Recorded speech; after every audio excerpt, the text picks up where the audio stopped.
So 2 weeks ago, we played In 1 Minute You Will Explode, and if you don't know what that is, it's a badge hunting game, and we raced Oscar to see how many badges we can do blind. Now, we only got 10, which means we still have 40 more to go, and in this video, we're going to be knocking out a bunch of these. I am once again going to try, for the most part, being blind, but if there is a point where I hit a brick wall, then I may or may not have to use some kind of outside resource just to push me in the right direction. But it's okay, because this is a single player game, and I personally believe that as long as you're having fun, it shouldn't matter how you get these badges.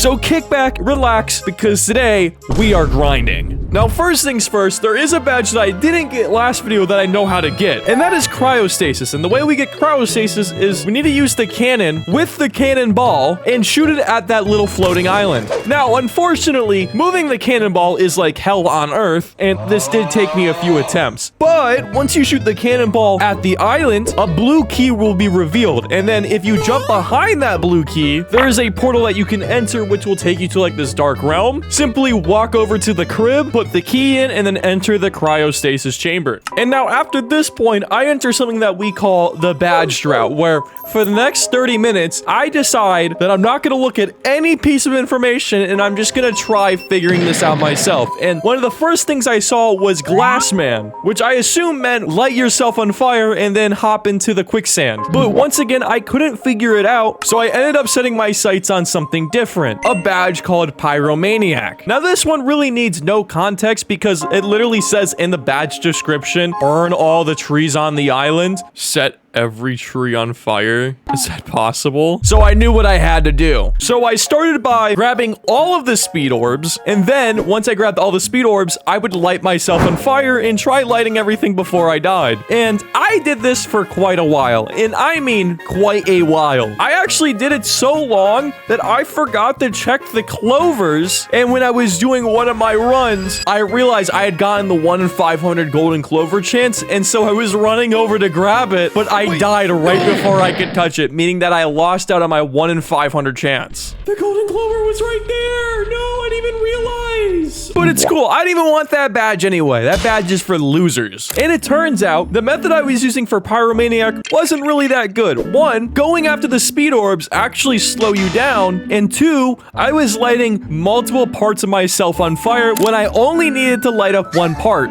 So with this new information, I went ahead and started attempting some more. And some more, and some more. Did it again. I got all of them. I burned them all. And then eventually this happened. Is that everything? Yes. Yes. Got it. Oh my God, finally. Pyromaniac.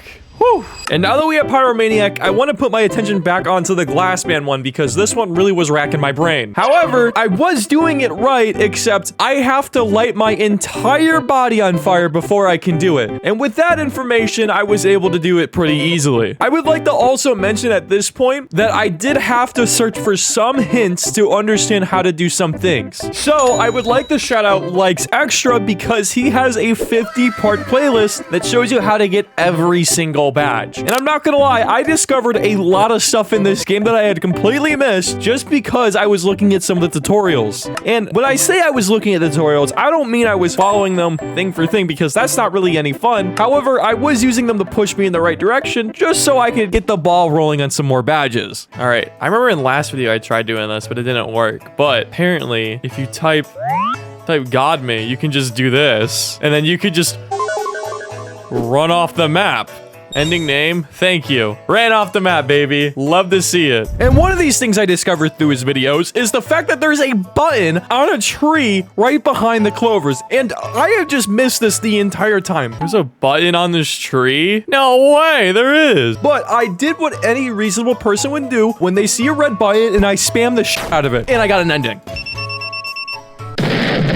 Masher, thank you. Thank you. But that's not all, because that button actually reveals a secret area in the map which allows you to shrink. And this is generational, because I have finally figured out what that trapdoor was for on the side of the volcano. And spoiler alert, it was a flood escape door, and you have to run. Slight problem, however. When you're small, you run a little bit faster, which means that throws my entire muscle memory off for how to do Roblox parkour. And, well, I may or may not have failed a lot. So much so that in the middle of doing all of this, I actually got another golden clover, and so I got that achievement out of the way, thank God. There we go, golden clover award. But once again, I was just throwing myself at this over and over and over again. Dude, I just hate this until eventually I had finally made it to the end. Except I didn't know where to go because it doesn't really tell you. The parkour literally just ends. But eventually I did it again, and then I noticed, oh, there's a giant diamond on top of the mountain that I'm probably supposed to grab. And lo and behold, it was the badge I was looking for. Oh, I'm supposed to get up there. Oh, tiny issue. There we go. Now, our next badge that we're gonna get is Colossal, and the way we get this one is pretty simple. Before we start the run, an info tab pops up. Do not close this just yet because you want to hold the good luck button, and that will unlock this healing mode, which allows you not to die. Once you do this, go ahead and go to the little shrink machine and hop into it, and it'll do the inverse effect of shrinking, and it'll make you massive. And you see that giant X on the wall? Well, guess what? You get to punch it, and well, this animation happens. And now because I'm so massive, just like the low taper fade meme,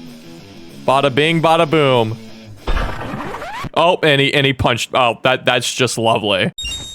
Now, the next badge we're gonna get is Buzzer Beater. And Buzzer Beater is an interesting one because you have to get all of the speed orbs, and then after you get all of the speed orbs, you have to climb the volcano and hopefully not touch the lava like I did 500 million times. And then you have to jump over to this parkour area and do the parkour before the time runs out. This was definitely one of the harder ones to do. However, it probably wasn't as bad as the Flood Escape one. And while I was doing this badge, I also got another badge called Vicious Cycle, and honestly, I was dumbfounded how I got this. What did I just do? Looking back in the recording, all I did was press the start button twice. Now, our next badge involves the volcano again, but instead of flying to the island, we're actually flying to the little boardwalk or the dock that has like the little crack in it and has the portal under it, because if you land on that, it'll actually break and you'll fall through into a mob grinder in Minecraft. I'm not kidding. Now, remember how we were in God Mode before? Well, apparently I missed the badge called God Mode, and I'm supposed to just let the time run out while in God Mode. So that was another easy badge. And then directly after that, if you light yourself on fire and then light up all the clovers, that's also a badge, and it's just a sad face. Now, this next one I got is called Overshoot, and you need to go and press the button on the tree, shrink yourself, and then run to the cannon because you'll get shot out like no tomorrow. This one's actually pretty fun. And our final one is going back to the overworld in Minecraft. I don't know how I didn't think of this earlier, but if you literally light your legs on fire and then run over to the nether portal, it'll light itself and you'll be inside Minecraft. Hey, we're in Minecraft and there's the trap that I died in. How lovely. And just like that, we are 50% done with this game. Now, next video, I plan on beating the game in general, unless there's some kind of big secret update. So stay tuned for that in the next few weeks, and I hope to see you guys in the next one, and bye-bye!